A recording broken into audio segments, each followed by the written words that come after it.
Good morning प्यारे बच्चों। आज हम लोग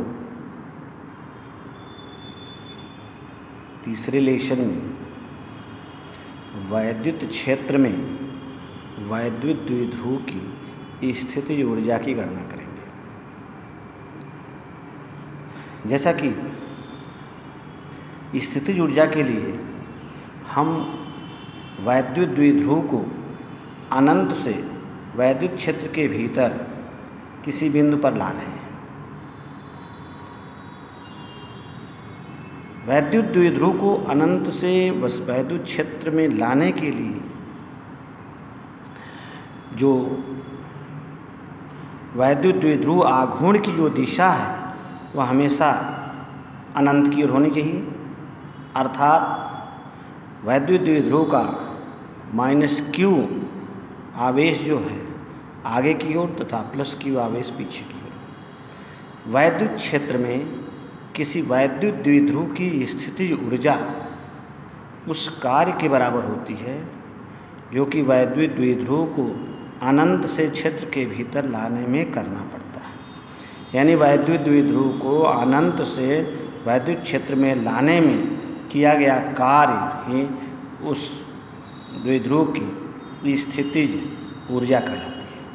मान लेते हैं कि इसके लिए वैद्युत द्विध्रुव को अनंत से वैद्युत क्षेत्र के भीतर इस प्रकार लाया जाता है कि वैद्युत द्विध्रुव की दिशा सदैव क्षेत्र की ओर है, यानी वैद्युत क्षेत्र की ओर। वैद्युत द्विध्रुव की आघूर्ण की जो दिशा है इसकी हमेशा वैद्युत इलेक्ट्रिक फील्ड की ये डायरेक्शन दिखाई गई है। इलेक्ट्रिक फील्ड की डायरेक्शन में वैद्युत द्विध्रुव की दिशा होनी चाहिए, यहाँ ई है। यानी इसकी कंडीशन है कि जब भी हम वैद्युत द्विध्रुव को अनंत से वैद्युत क्षेत्र के भीतर लाएंगे तो वैद्युत द्विध्रुव आघूर्ण की जो दिशा होगी वह वैद्युत क्षेत्र की ही दिशा में होगी। अब कह रहा है कि इस वैद्युत क्षेत्र के कारण +q और -q पर समान बल आरोपित होगा और उस बल का मान q × E होगा, लेकिन यह दोनों बल एक दूसरे के परिमाण में बराबर, दिशा में विपरीत तथा एक दूसरे के समांतर होते हैं। तब कह रहा है कि अब जो है उस क्षेत्र के भीतर उस द्विध्रुव को लाने में -q को +q की अपेक्षा 2l दूरी अधिक तय करने के कारण कार्य भी अधिक होगा तथा यह कार्य ऋणात्मक होगा। फिगर से देखिए, इसमें देखिए कह रहा है कि -q को 2l दूरी जो है अधिक चलना पड़ेगा। तो जब -q आवेश को 2l दूरी अधिक चलना पड़ेगा तो अधिक कार्य भी -q को करना पड़ेगा। तो ऐसी कंडीशन में जो अधिक कार्य है उस कार्य को निकाला जाए तो द्विध्रुव को अनंत से क्षेत्र के भीतर वैद्युत क्षेत्र के भीतर लाने में वैद्युत क्षेत्र द्वारा किया गया नेट कार्य आवेश -q पर जो लगा बल है इंटू चली गई अतिरिक्त दूरी, तो -qe × 2l। -q आवेश पर लगने वाला बल है और 2l जो अतिरिक्त चली गई दूरी है, परंतु 2ql बराबर p होता है, इसलिए यहाँ इक्वल टू हो जाएगा -p × E। यह कार्य ही वैद्युत क्षेत्र में क्षेत्र के समांतर वैद्युत द्विध्रुव की स्थितिज ऊर्जा है। यानी यह किया गया कार्य ही जो है उसके समांतर स्थितिज ऊर्जा है जिसको u0 से डिनोट करते हैं। अतः u0 बराबर -pe। इस स्थिति में वैद्युत द्विध्रुव वैद्युत क्षेत्र के भीतर अस्थायी संतुलन में है। यानी जब उसकी स्थितिज ऊर्जा u0 = -pe होगी, ऐसी कंडीशन में, ऐसी स्थिति में वैद्युत द्विध्रुव जो होगा वैद्युत क्षेत्र के भीतर अस्थायी संतुलन में होगा।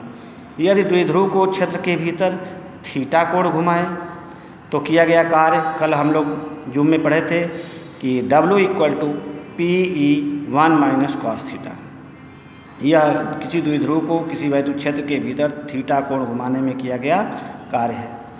इसके कारण स्थितिज ऊर्जा बढ़ जाएगी। अतः थीटा स्थिति में जब थीटा कोण घुमाया जाता है तो इस स्थिति में द्विध्रुव की स्थितिज ऊर्जा u0 = u-थीटा स्थितिज ऊर्जा u-थीटा = u0 + W।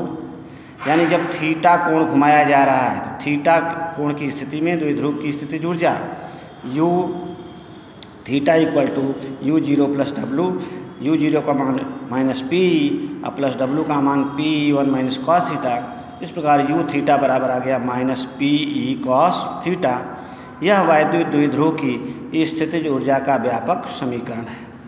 यू थीटा बराबर minus P E cos theta, यहाँ से पी कट जाएगा, अब minus P E cos theta बचेगा। अब इसकी कुछ कंडीशन है। केस फर्स्ट है कि यदि वैद्युत द्विध्रुव वैद्युत क्षेत्र की ही दिशा में हो, अर्थात थीटा बराबर जीरो, तो ऐसी कंडीशन में यू जीरो का मान जो होगा माइनस पी ई के बराबर हो जाएगा, क्योंकि यहाँ कॉस जीरो वन होता है। इस स्थिति में द्विध्रुव की स्थितिज ऊर्जा न्यूनतम होगी और द्विध्रुव जो है अस्थायी संतुलन में होगा। दूसरी कंडीशन में जब वैद्युत द्विध्रुव को वैद्युत क्षेत्र के लंबवत रखा गया हो, यानी 90 डिग्री जब घुमाया जाता है, थीटा इक्वल टू 90 डिग्री, तो यू 90 इक्वल टू हो जाएगा minus P E cos 90, cos 90 zero होता है, तो यू 90 जीरो। यानी वैद्युत द्विध्रुव जो है अगर वैद्युत क्षेत्र के लंबवत है तो ऐसी कंडीशन में जो किया गया कार्य होगा वह शून्य होगा।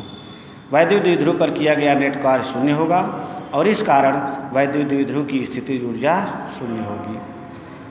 आखिरी केस थर्ड है कि यदि वैद्युत द्विध्रुव को अस्थायी संतुलन की स्थिति से, यानी वह वैद्युत क्षेत्र की स्थिति में है, उससे 180 अंश अगर घुमा दिया जाता है, तब ऐसी स्थिति में u 180 अंश बराबर माइनस पी कॉस 180 अंश, और कॉस 180 अंश का मान होता है माइनस वन, तो माइनस माइनस प्लस। तो ऐसी कंडीशन में u 180 अंश यानी 180 अंश कोण घुमाने में जो किया गया कार्य होगा वह प्लस पी ई के बराबर होगा। इस स्थिति में वैद्युत द्विध्रुव अस्थायी संतुलन में होगा। फिलहाल आज बस वीडियो में इतना ही।